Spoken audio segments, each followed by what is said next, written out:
안녕하십니까. 교류 분석 심리 상담사 과정에 오신 여러분을 환영합니다. 저는 강의를 진행하게 된 유나경입니다. 이번 시간은 첫 번째 시간인데요. 교류 분석 심리 상담사 과정에 대한 전반적인 안내, 그리고 교류 분석이 어떤 상담인지 좀 안내해 드릴 수 있도록 개괄적인 소개를 해 드리도록 하겠습니다.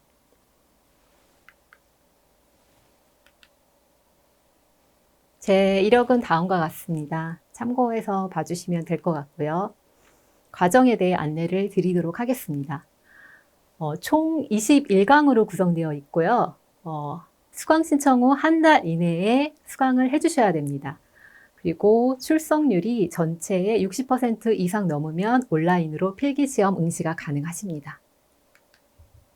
다음으로 교류 분석 심리 상담사 과정에 대한 구체적인 안내를 드리도록 하겠습니다.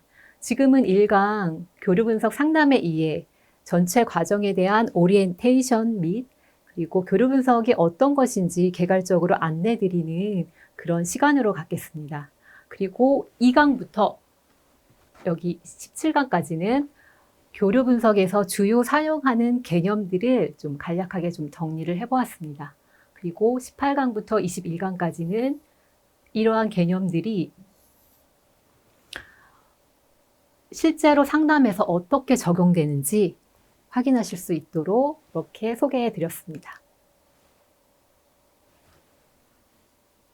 다음으로 교류 분석 개요에 대해서 좀 말씀을 드리겠습니다. 교류 분석은 1950년대 정신의학가 에릭 번이 창시한 상담의 한 분야입니다.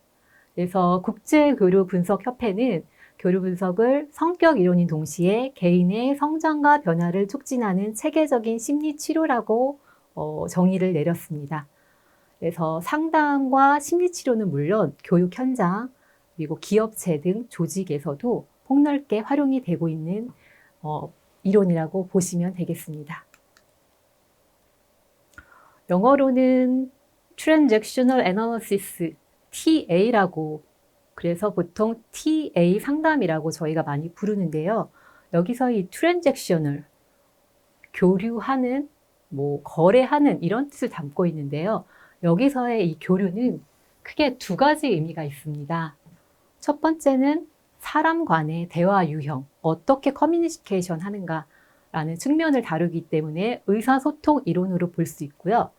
또 다른 측면에서는 한 사람이 내면에서 어떤 심리적인 역동이 이루어지는가를 분석하고 있기 때문에 통합적인 성격 이론으로 보실 수도 있겠습니다. 즉, 한 사람이 내면에서 어떠한 심리적인 역동이 일어난지를 분석을 통해서 대인관계 속에서 그것이 어떻게 드러나는지를 통합적으로 정리를 해서 개인의 변화를 촉구하는 그런 이론이라고 보시면 되겠습니다. 다음으로는 교류 분석의 강점에 대해 말씀을 드리겠습니다. 교류 분석은 단순하고 쉬운 용어를 사용해서 개념을 설명하고 있습니다. 뒤에 가서 배우시겠지만 부모자, 어른자, 어린이자, 심리게임, 디스카운트 등 우리가 흔히 일상에서 자주 쓰는 용어들을 사용해서 개념들을 정리하고 그 개념들을 보다 쉽게 이해할 수 있게 구성이 되어 있습니다. 그리고 활용 범위가 넓어서 상담 및 심리치료 외에 성격 이론, 커뮤니케이션 이론, 아동 발달 이론, 정신병리 이론 등으로 폭넓게 활용이 되고 있습니다. 그래서 성격 이론은 개인의 자아 상태를 분석한다는 측면에서 자아 상태가 어떠한지, 어떻게 심리적인 역동을 일으키는지 구조적으로 분석한다는 측면에서 성격 이론이라고 볼 수 있고요. 그다음에 개인과 개인, 그러니까 사람들끼리 서로 어떻게 커뮤니케이션이 이루어지는가를 분석한다는 측면에서 의사소통 이론 및 대인관계 이론으로 볼 수도 있겠습니다.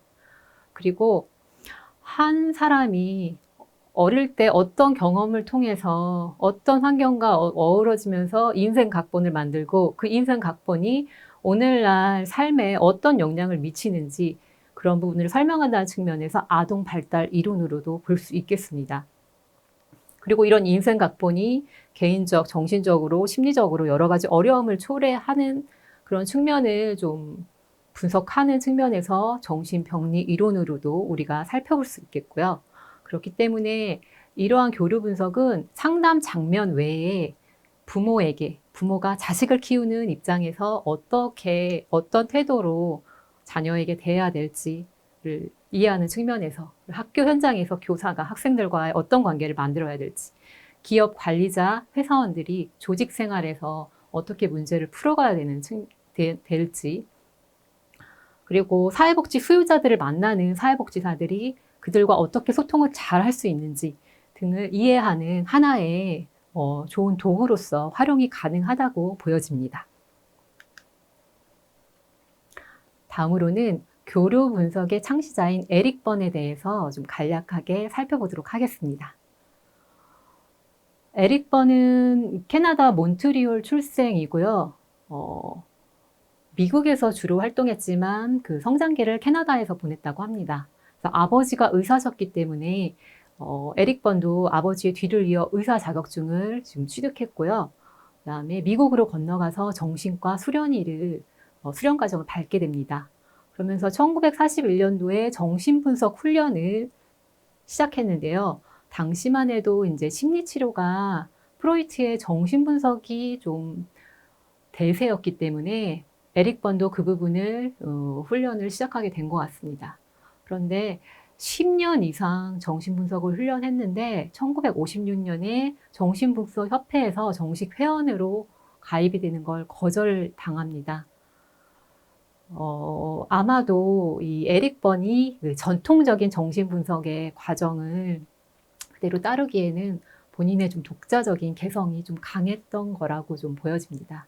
그래서 에릭 번은 이 일로 좀 크게 상심을 받고 다시 정신분석협회에 들어가기 위한 노력을 하기보다는 개인의 독자적인 이론을 정립하는데 좀 힘을 실게 됩니다.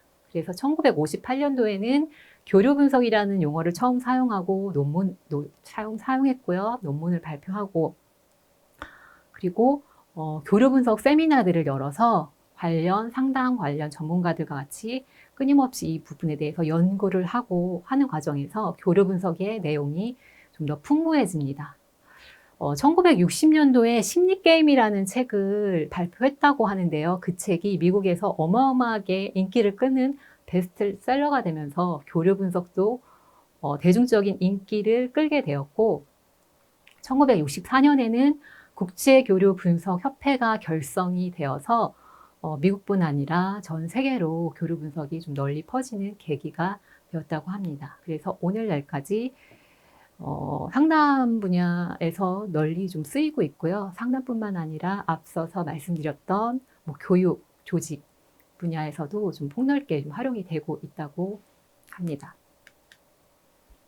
다음으로 교류 분석의 철학적 토대에 대해 살펴보도록 하겠습니다. 교류 분석은 인본주의 심리학으로 분류가 되는데요. 인간의 자유의지와 자율성, 자기 실현을 중시하고 있습니다. 그리고 인간을 굉장히 낙관적인 존재로 보고 있고요. 그렇기 때문에 자신의 삶에 대한 책임의식을 바탕으로 자신의 사고와 감정, 행동 양식을 조정하고 재구조화할 수 있는 능동적인 존재로 보고 있습니다. 이 교류 분석의 철학적인 사조로서 크게 세 가지 경험주의, 현상학, 그리고 실존주의를 들 수 있는데요. 그것들을 하나씩 구체적으로 살펴보도록 하겠습니다. 먼저 경험주의와 연결을 지어보면 이 교류 분석은 추상적인 이론적인 개념들, 인간이 내면에서 이루어지고 있는 심리적인 역동 부분을 인간이 행동으로 들어가는 관찰 가능한 부분과 연계해서 두 가지를 모두 논리적인 구조 안에서 연계시켜 설명하고 있습니다. 그래서 정신분석학과 행동주의 역량을 모두 좀 같이 받고 있다라고 보여지고요. 그래서 너의 복잡한 내면을 명쾌하게 알아차렸다면 관찰과 검증 가능한 변화된 행동으로 보여라. 이런 캐치프레이즈를 통해서 교류 분석이 경험주의와 어떤 연계성이 있는지를 조금 이해하실 수 있을 거라고 보여집니다. 다음으로 교류 분석과 현상학입니다. 현상학은 인간이 개인적인 경험을 중시하고 있는데요. 인간은 자신의 직접적이고 개인적인 경험을 통해서 세계를 보다 더 잘 이해할 수 있다고 하고 있습니다. 그래서 어떤 객관적이고 물리적인 그 현실보다는 개인이 그것을 어떻게 받아들이고 있는가, 이런 부분을 좀 강조하고 있는데요. 그래서 예를 들면 제가 지금 이 공간을 굉장히 크고 아늑하다 라고 지금 저는 이해할 수 있지만, 누군가 저와 다른 사람은 이 똑같은 조건, 똑같은 이 공간을 굉장히 좁고 답답하다, 이렇게 받아들일 수가 있거든요. 그래서 중요한 것은 이 공간 자체, 이 객관적이고 물리적인 이 현실보다는 이 공간을 어떻게 받아들이는가, 개인이 어떻게 경험하는가 하는 것을 보다 더 중요시 한다라고 볼 수 있습니다. 그래서 상담자의 직관과 내담자의 관찰 모두를 중요시 했고요. 그래서 이러한 부분을 설명하는 캐치프레이즈로 타인이 평가하고 말하는 것보다 내가 경험하고 확인하는 것을 중요하게 여겨라 라는 것을 들 수 있겠습니다. 다음으로 교류 분석과 실존주의입니다. 실존주의는 인간이 주체적인 삶을 강조하고 있고요. 자신이 결정하고 자신이 책임진다 라는 부분을 좀 강조하고 있는데, 이 교류 분석과 이 맥을 좀 같이 하고 있습니다. 그래서 인간의 모든 행동은 결국 자신이 선택한 결과이고, 그 결과는 내가 책임진다. 그리고 충분히 내가 결정을 바꿀 수 있다 라고 하고 있습니다. 그래서 선택할 수 있는 상황이 실존이다. 그러므로 그 선택에 대한 책임을 자신이 짐으로써 실존한다 라고 하고 있습니다. 이러한 교류 분석의 인간관에 대해서 조금 더 구체적으로 살펴보겠습니다. 첫 번째, 큰 대전제는 인간은 누구나 오케이다 라는 겁니다. 인간은 누구나 왕자, 공주로 태어났다 라고 하는데요. 이 말은 굉장히 흔한 말일 수도 있지만 사실 굉장히 좀 감동적인 말로 좀 와닿을 수 있을 거라고 보여집니다. 우리가 살아가면서 누군가한테 안 좋은 소리도 듣고 핍박도 받고 구박도 당하고 힘든 여러 가지 일들을 겪지만, 우리는 누구나 다 왕자, 공주처럼 존엄한 존재로 태어났고 그 존재 자체로 소중한 그런 존재라는 겁니다.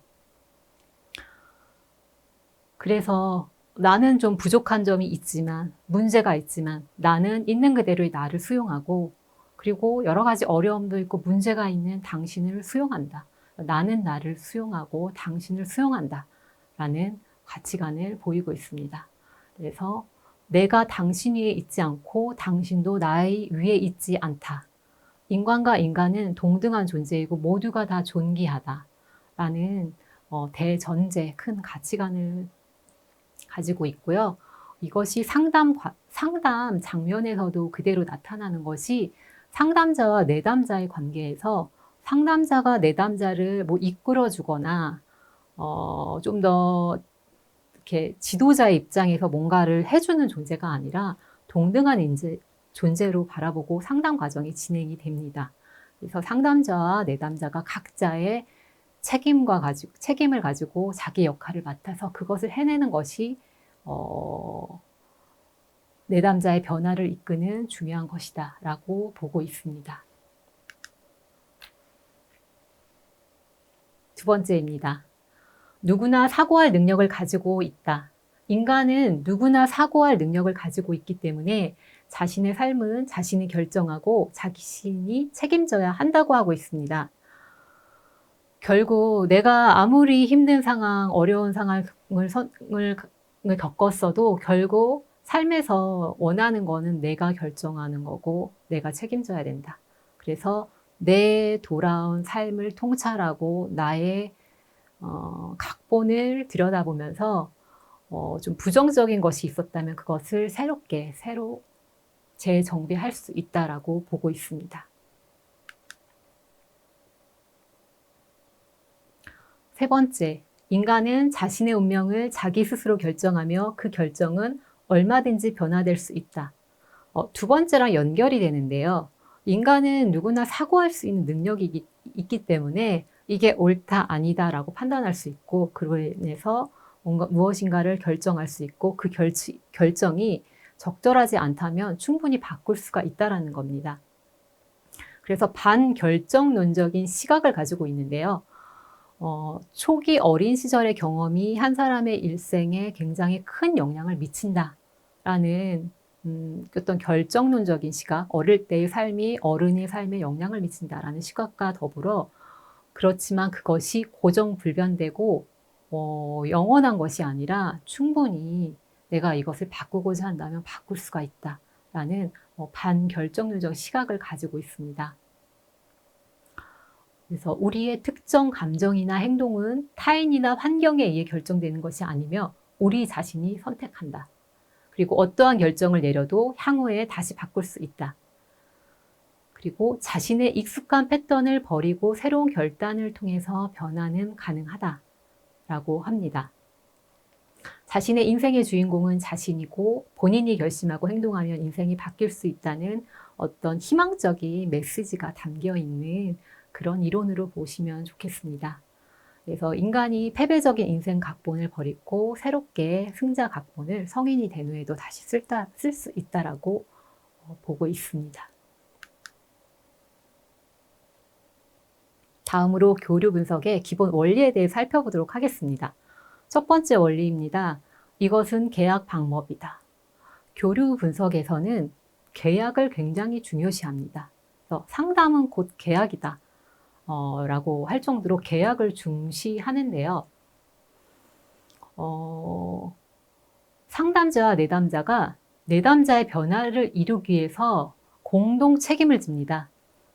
그래서 내담자가 변화하기 위해서는 상담자만의 능력으로 되는 것도 아니고, 또 내담자 혼자의 힘으로 되는 게 아니라 서로 협의해서 각자의 역할이 무엇인지를 계약을 통해서 구체적으로 작성을 하고요. 거기에 대한 책임을 각자에 지게 됩니다. 그래서 변화를 위해 각자 맡은 책임이 있으며 이것을 분명히 하는 것이 계약이므로 기꺼이 무엇을 할지 정한다. 교류 분석 상담에서 중요시하는 하나의 기본 원리로 계약을 설명드렸습니다. 두 번째는 개방적인 커뮤니케이션을 한다. 교류 분석 상담은 개방적으로 이루어집니다. 그리고 인간관에서 설명드렸지만 내담자와 상담자의 관계가 거의 수평적입니다. 그래서 상담 과정에서 일어나는 것들을 상담자가 내담자와 다 그대로 공유를 합니다. 지금은 무엇을 하고 있고 우리가 어디에서 어떤 거를 해야 되는지 교류를 하는 과정 속에서 교류 분석의 기본적인 개념들을 또 학습시키기도 합니다. 그래서 내담자도 이 교류 분석의 기본 개념들, 기본 용어들을 좀 익히고 이것들을 같이 얘기하면서 상담이 좀 이루어지게 되는 약간의 좀 인지적인 그런 상담이라고 좀 보시면 되겠습니다. 자, 여러분, 교류 분석 상담에 대해서 조금 이해가 되셨나요? 2강부터는 교류 분석 상담의 개념들에 대해서 하나씩 구체적으로 살펴볼 건데요. 1강에서는 큰 그림을 잡을 수 있도록 개괄적인 안내를 해드렸습니다. 고생 많으셨습니다. 1강을 마치도록 하겠습니다.